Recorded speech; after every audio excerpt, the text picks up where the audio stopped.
Okay, and I also gave you a shortcut to calculate the value of combinations, various combinations. Suppose 5p2 if I want to 5c2 if I want to calculate this, then how will I calculate 5c2? I will first write this as 5 into 4, two terms, because there are two. So I wrote two terms, 5 and 4, and then divide this by factorial 2. So that is how the shortcut for finding out the value of combination. Now there are certain properties of combination that you must know. It will make your work a little easier if you know these properties. Okay. And what are the properties of this the combination? The first property is that NCR is equal to NCN minus R. That is your first property. Now, what does this property mean? Properties of NCR.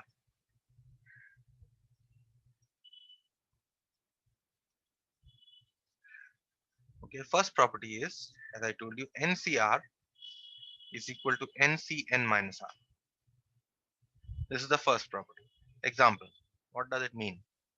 Now, see, if you have if you have to calculate a combination like say 8p7, 8c7, if you have to calculate this kind of a combination, then will you actually write this 8 into 7 into 6 into 5 into 4 into 3?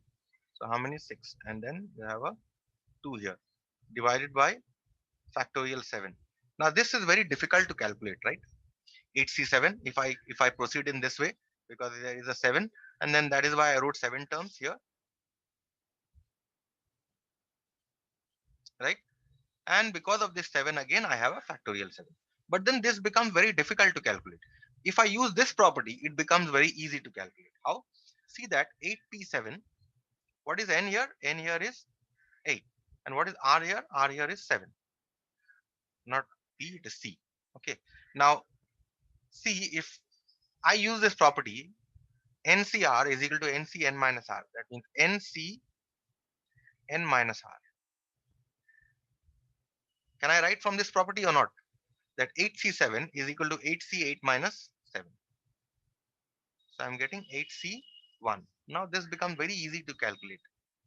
This is nothing but 8 divided by factorial 1, which is 8. Okay. So this is something that you must know. It's a very important property, and it will help you in working out a lot of combination problems easily. Next property is NCR plus n minus 1 CR is equal to n plus 1 CR. This is the next property. Okay. Now what will it, how will it help? Say I have to add two combinations, like say 8c3 plus 7c3.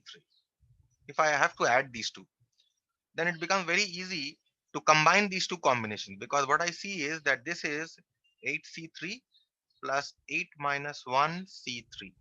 So this is your n and this is your r. So NCR plus n minus 1 CR. I can combine these two to write this as n plus 1 CR. So I've combined these two combinations to write this as 9c3. So whenever you see combination in these two forms, you can combine these two to write this as 9c n plus 1 CR. This rule is also called as a Pascal's rule. Doesn't matter what its name is, but these two properties are very important. Okay, from combination. Besides these, what you must know is, without even calculating, you must please remember that NCN and NC0 both are equal to 1. Why? Can you tell me why? From common sense, can you tell me why NCN is equal to 1 and NC0 is equal to 1? Sir, so just like permutation, it will be, no? Combination of n things. NCN means selecting n things taken n at a time. 3 students. I can select 3 at a time in how many ways? Only one way. I can select all 3. So therefore, n things Yes, taken n at yes. a time, you can select only in one way.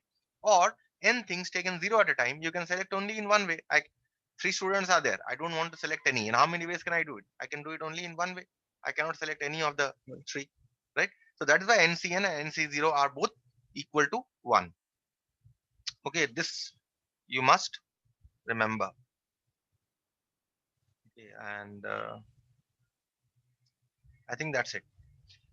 And there are some problems that are based on combination formula here. Okay, uh, I think one problem would be sufficient. Let's see number 7. This is an IC problem. Given that NCR is to NCR minus 1 is equal to 1 is to 2. Okay. Also, it is given that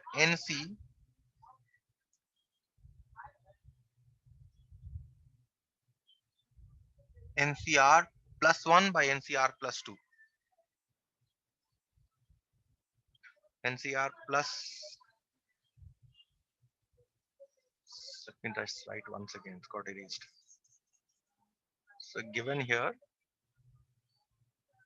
are NCR is to NCR, this is plus 1 or minus 1, I can't understand.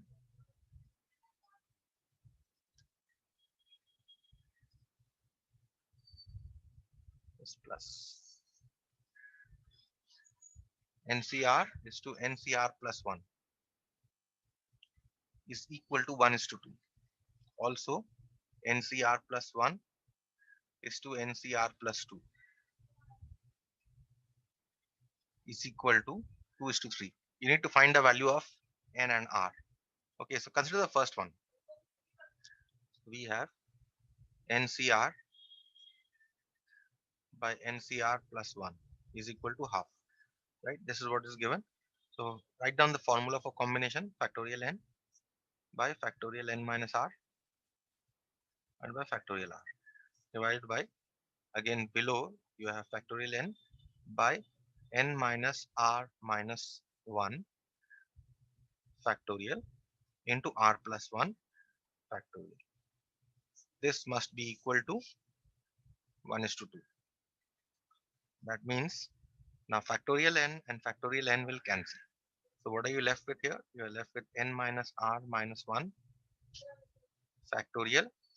Now into R plus 1 factorial divided by N minus R factorial into factorial R is equal to half. That means N minus R minus 1. Now N minus R minus 1 factorial, write it as it is. And R plus 1 factorial, you can write this as R plus 1 into factorial R, right? From the properties of factorial, if you remember. And N minus R factorial can be written as N minus R into N minus R minus 1 factorial. And this factorial R we write as it is. So let's see now what cancels. This factorial R cancels. Factorial N minus R and factorial N minus R minus 1 cancels. So what are you left with here? You are left with R plus 1 by N minus R is equal to half. That means you get 2R plus 2 is equal to N minus R. That means you're getting a simultaneous equation in N and R. Okay. So you're getting N minus R minus 2R is equal to 2. That means you're getting N minus 3R is equal to 2. This is equation number 1. Okay. Now we consider the second one. The second one was NCR plus 1 by NCR plus 2. Also, NCR plus 1 by NCR plus 2 is equal to 2 is to 3. That means factorial N by N minus R minus 1, because instead of R you have R plus 1. That's why N minus R minus 1 into factorial R plus 1 whole divided by, again factorial N divided by N minus R minus 2 factorial into r plus 2 factorial. This must be equal to 2 by 3. Means factorial n and factorial n will cancel here. So what are you left with? N minus r minus 2 factorial r plus 2 factorial and divided by n minus r minus 1 factorial into r plus 1 factorial. This must be equal to 2 by 3. So therefore, what do you have now? We'll try to cancel out the factorial. How do you cancel out the factorial? You write n minus r minus 2 factorial as it is.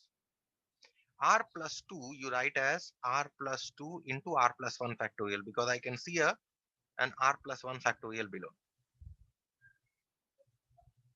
Right? Because are you understanding this step? R plus 2 factorial is equal to r plus 2 into r plus 1 factorial.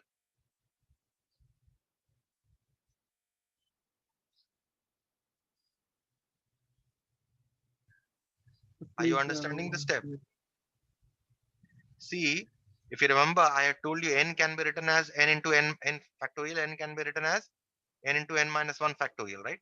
Similarly, n minus 2 factorial can be written as n minus 2 into n minus 3 factorial. Remember this? yes, sir. That is why I'm writing here. R plus 2 factorial can be written as r plus 2. In fact, this is r plus 2 into r plus 2 minus 1 factorial. Understood? Yes, sir. That is why I've written r plus 1. So let me write this as r plus 2 into r plus 1 factorial. And n minus 1 minus r factorial can now be written as n minus r minus 1 into n minus r minus 2 factorial. Right? And r plus 1 factorial we write as it is in the denominator. Now let's see what cancels here. N minus r minus 2 factorial, n minus r minus 2 factorial cancel. R plus 1, r plus 1 factorial, they cancel. So therefore, you get r plus 2 by n minus r minus 1 is equal to 2/3. Now again, you will get a simultaneous equation. Cross multiply. 3r plus 6 is equal to 2n minus 2r minus 2. Take n and r on one side. You get 2n minus 2r minus 3r is minus 5r. Minus 2, 6 plus 2 is 8. Right? These two equations.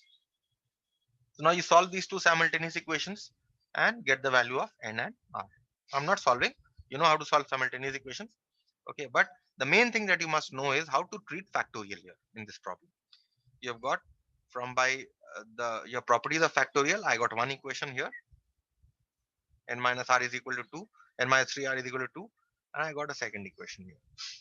Okay, you solve these two equations simultaneously to get your value of n and r. Okay, so that's what. And let us now move on to the practical problems on combinations. Okay, let us see the first problem here. The first problem here says how many diagonals are there in a polygon of 8 sides? First 8 sides, next 10 sides. Now this is a very, very fundamental problem. How many diagonals are there? See, if I have 4 points, I can join these 4 points, right, to form a polygon, a quadrilateral, right or wrong? I can also join these two points. I can also join these 2 points, right?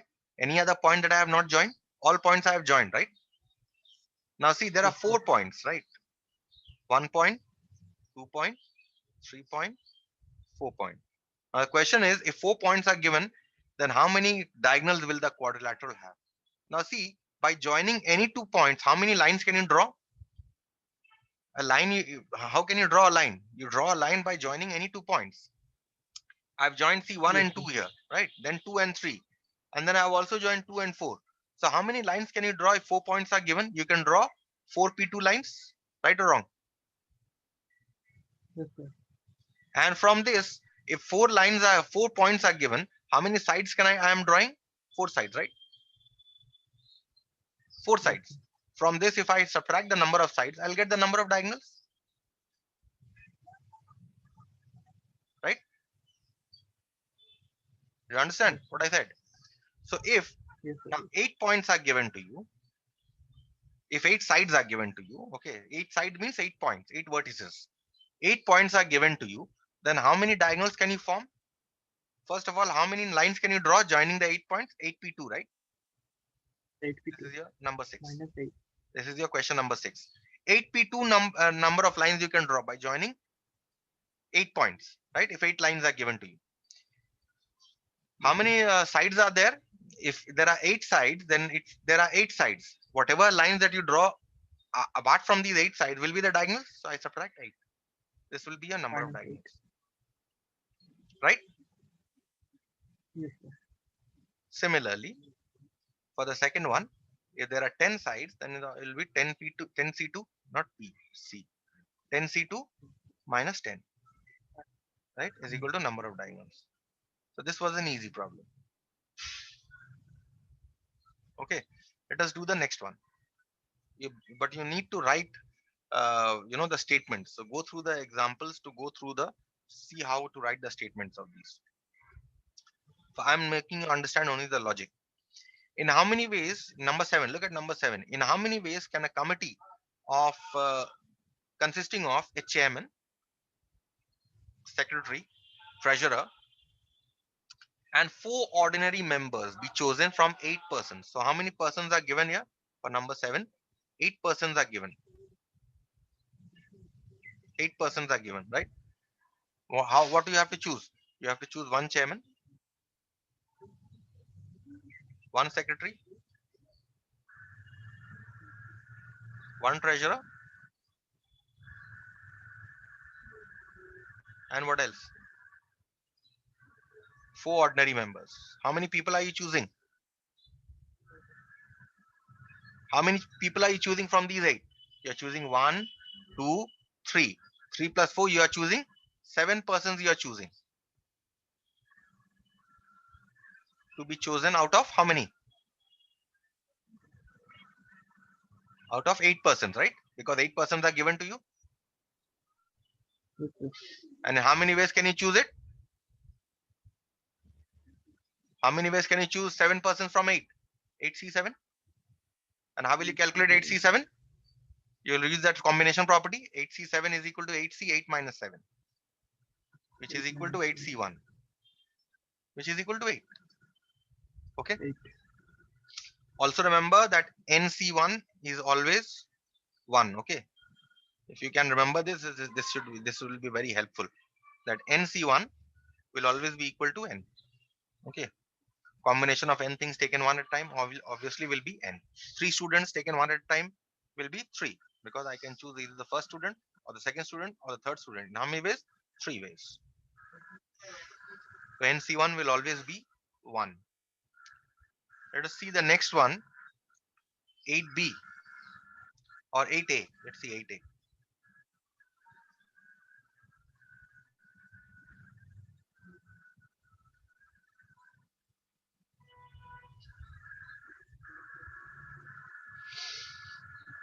8a.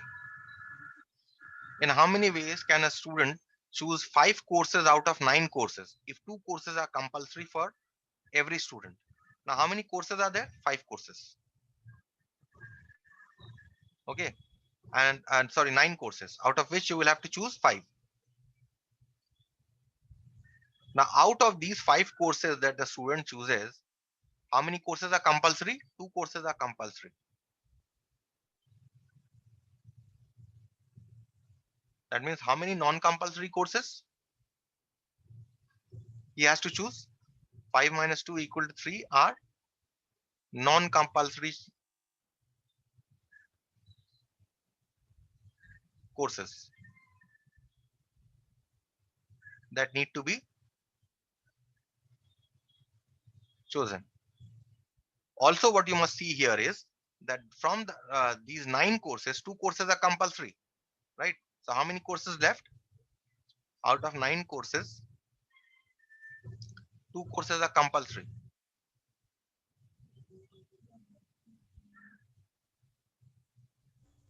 So therefore, number of courses left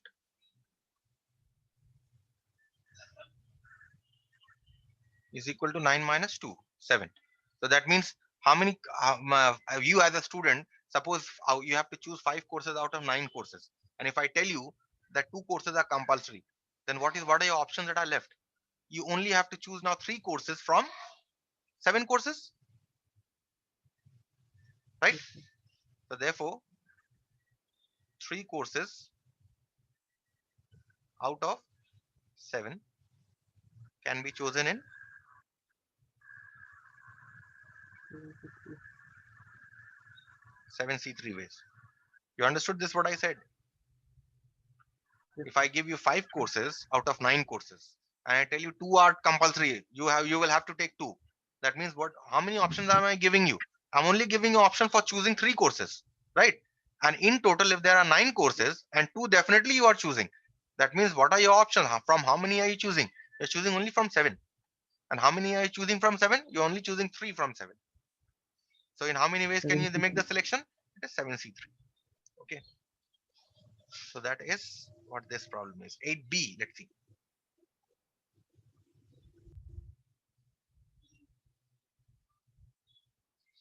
Now, combination is very important for your probability. Okay, you need to be very thorough with combinations.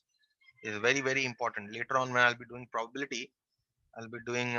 You'll be coming back to combinations. Now, 8B. In how many ways can we select a cricket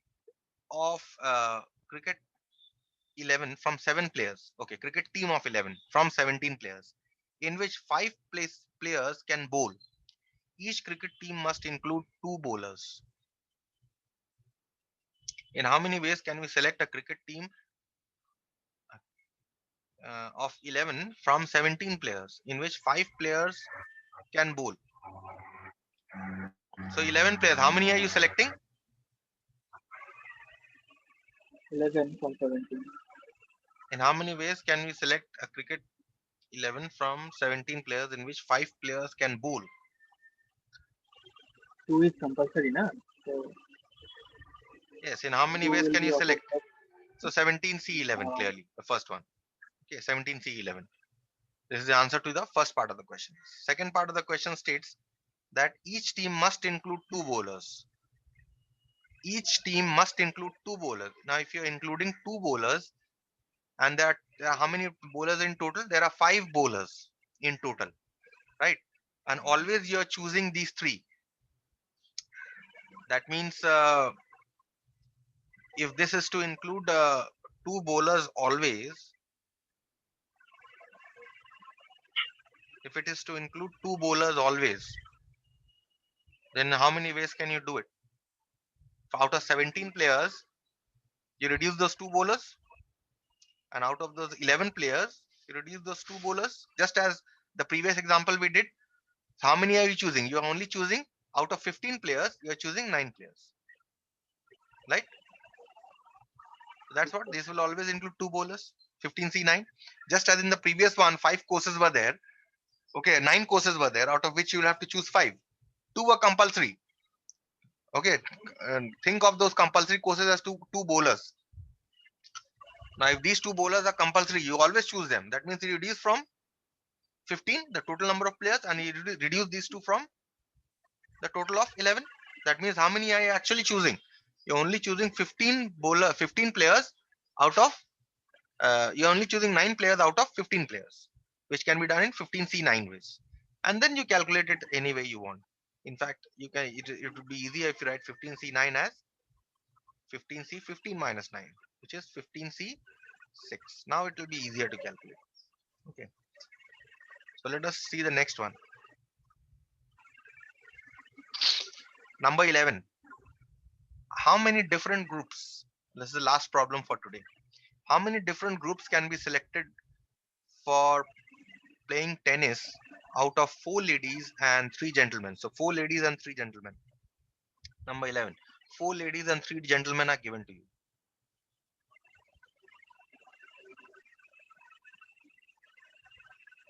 4 ladies and 3 gentlemen are given to you. Question is, how many different groups can be selected for playing tennis out of 4 ladies, 3 gentlemen, there being 1 lady and 1 gentleman on each side. Okay.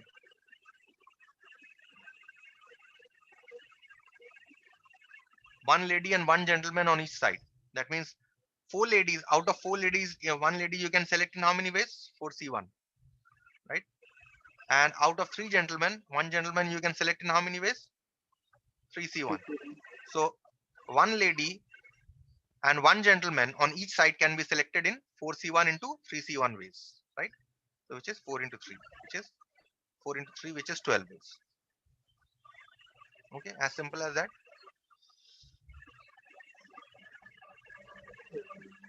Let us see one. I think I'll stop here for today.